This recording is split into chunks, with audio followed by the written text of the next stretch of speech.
বিশ্ব শান্তির ক্ষেত্রে যুক্তরাষ্ট্রকে সবচেয়ে বড় হুমকি হিসেবে অভিহিত করেছে ইরান। দেশটি বলেছে, মার্কিনীরা যুদ্ধ বন্ধে তাদের কাছে যেসব দাবি দাওয়া করছে সেগুলো অযৌক্তিক। সূত্র টাইমস অফ ইসরায়েল। গতকাল রোববার যুক্তরাষ্ট্রের দেওয়া যুদ্ধবন্ধের প্রস্তাবের জবাব দেয় ইরান। তবে মার্কিন প্রেসিডেন্ট ডোনাল্ড ট্রাম্প ইরানিদের দেওয়া পাল্টা প্রস্তাব প্রত্যাখ্যান করেছেন। তিনি বলেছেন, এটি তাদের কাছে অগ্রহণযোগ্য। এরপরই তেহরানের পক্ষ থেকে এমন বার্তা দেওয়া হল। আজ সোমবার ১১ মে ইরানি পররাষ্ট্র মন্ত্রণালয়ের মুখপাত্র ইসমাইল বাঘেই সংবাদ সম্মেলনে বলেন যে এই অঞ্চলে যুক্তরাষ্ট্রের উপস্থিতি, এই অঞ্চলে যুক্তরাষ্ট্রের ভাটি, এগুলো এই অঞ্চলে সংঘাত এবং দমন নিপীড়নের একটা উদাহরণ। তিনি আরও বলেছেন, যুদ্ধবন্ধে যুক্তরাষ্ট্র যেসব দাবি জানিয়েছে এগুলো অযৌক্তিক। অপরদিকে ইরান যেসব দাবি জানিয়েছে তার সবগুলোই সম্পূর্ণ যৌক্তিক। ইসমাইল বাঘেই জানিয়েছেন, ইরান যুদ্ধবন্ধ, মার্কিনীদের নৌ অবরোধ প্রত্যাহার এবং জলদস্যুতা বন্ধ এবং যেসব ব্যাংকে ইরানের অর্থ জবত করা রাখা হয়েছে সেগুলো অবমুক্ত করার দাবি জানিয়েছে, যার সবগুলোই সম্পূর্ণ যৌক্তিক। গত ৮ই এপ্রিল যুক্তরাষ্ট্র ও ইরানের মধ্যে যুদ্ধবিরতি হয়, কিন্তু এর পরদিনই ইরানি পন্তরে নৌ অবরোধ আরোপের ঘোষণা দেন ট্রাম্প। ইরান দাবি করছে, যুক্তরাষ্ট্র যদি তাদের চুক্তি চায় তাহলে সবার আগে অবরোধ তুলতে হবে। অপরদিকে যুক্তরাষ্ট্র দাবি করছে, ইরানকে হরমুজ প্রণালী সম্পূর্ণভাবে খুলে দিতে হবে। মার্কিন কেন্দ্রীয় গোয়েন্দা সংস্থা সিআইএ এবং ইসরায়েলি মোসাদের কাছে স্পর্শকাতর তথ্য পাচার ও সহযোগিতার ঘটনায় অভিযুক্ত এক ব্যক্তির মৃত্যুদণ্ড কার্যকর করেছে ইরান।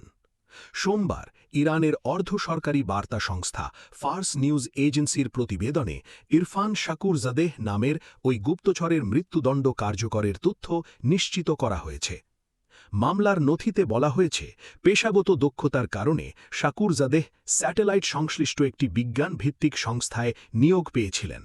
পরবর্তীতে তিনি বিদেশি গোয়েন্দা সংস্থাগুলোর সঙ্গে যোগাযোগ স্থাপন এবং কাজ সংশ্লিষ্ট অত্যন্ত গোপনীয় তথ্য পাচার করেন। ওয়েস্ট এশিয়া নিউজ এজেন্সি এর তথ্য।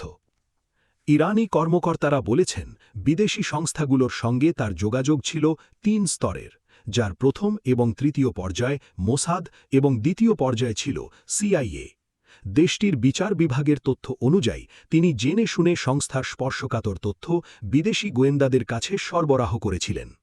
দেশটির তদন্তকারী কর্মকর্তারা বলেছেন, শুরুর দিকে অনলাইনে একটি সহযোগিতা ফর্ম পূরণ করে মোসাদের সঙ্গে যোগাযোগ করেন শাকুরজাদেহ।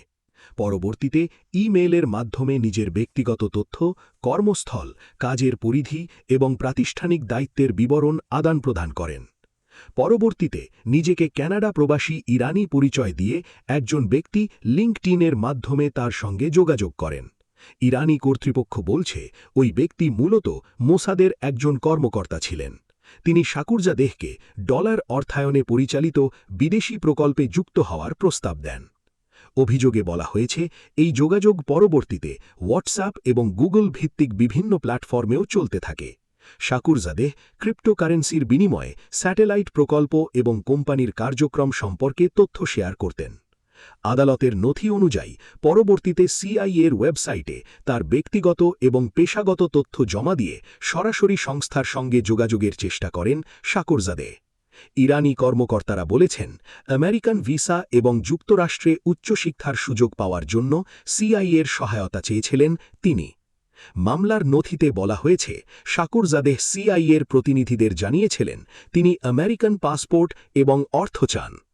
ইরানি কর্মকর্তারা বলছেন, সিআইএর সঙ্গে যোগাযোগ থাকা অবস্থাতেই তিনি পুনরায় মোসাদের সঙ্গে কাজ শুরু করেন। মামলার নথিতে তার পরিচালক হিসেবে রন এবং অ্যালেক্স নামের ২ জন ব্যক্তির কথা উল্লেখ করা হয়েছে।